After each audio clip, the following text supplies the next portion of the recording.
नमस्कार, स्वागत है आपका इंडिया न्यूज में और आप देख रहे हैं फैमिली गुरु और मैं हूं आपकी स्पिरिचुअल कोच अमायरा। और आज मैं आपसे बात करूंगी। काफी लोग शिकायत करते हैं पढ़ाई में मन ही नहीं लगता हमारे बच्चों का।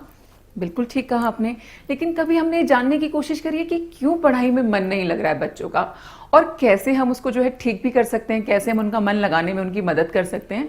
आइए आज मैं आपको उसके बारे में बताती हूँ। पढ़ाई में मन नहीं लगने के पीछे जिम्मेदार होते हैं आपके ग्रह। जानते हैं आज इनके सरल सरल से उपाय। तो मनुष्य की जो बुद्धि है उसका संबंध आपके बुध ग्रह से माना जाता है, जो व्यक्ति को समझदार और बुद्धिमान बनाता है। वैदिक ज्योतिष शास्त्र के अनुसार हर व्यक्ति की क्षमता और बुद्धि का संबंध ग्रहों और नक्षत्रों के साथ होता है। ज्योतिष शास्त्र में बताया गया है कि चंद्रमा और बुध ग्रह का संबंध मनुष्य की एकाग्रता से होता है।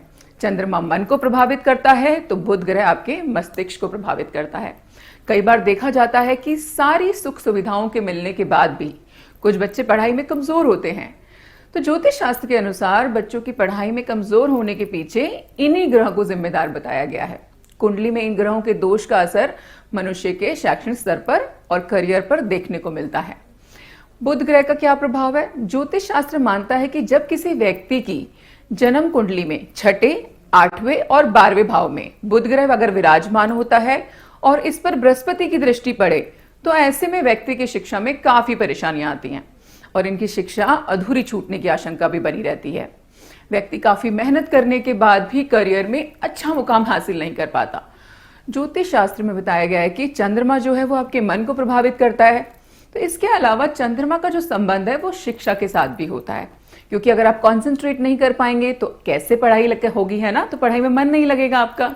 और हम मन की तो बात कर रहे हैं, चंद्रमा किसका है? मन का कारक है। तो यदि किसी व्यक्ति की कुंडली में चंद्रमा दोष हो या फिर यानी कि कोई व्यक्ति जो है चंद्रमा दोष से अगर पीड़ित हो तो ऐसे व्यक्ति को शिक्षा के समय जो संबंध में संघर्ष करना पड़ता है। लेकिन यदि जन्म कुंडली में चंद्रमा जिस घर में बैठा हो उस घर पर देवगुरु बृहस्पति की नजर हो तो परिणाम ज्यादा बुरे नहीं होते। ज्योतिष शास्त्र में इन ग्रहों के अशुभ प्रभावों को कम करने के लिए कुछ उपाय बताए गए हैं। तो आपने उपाय जो है फॉलो करने हैं, नोट कीजिए।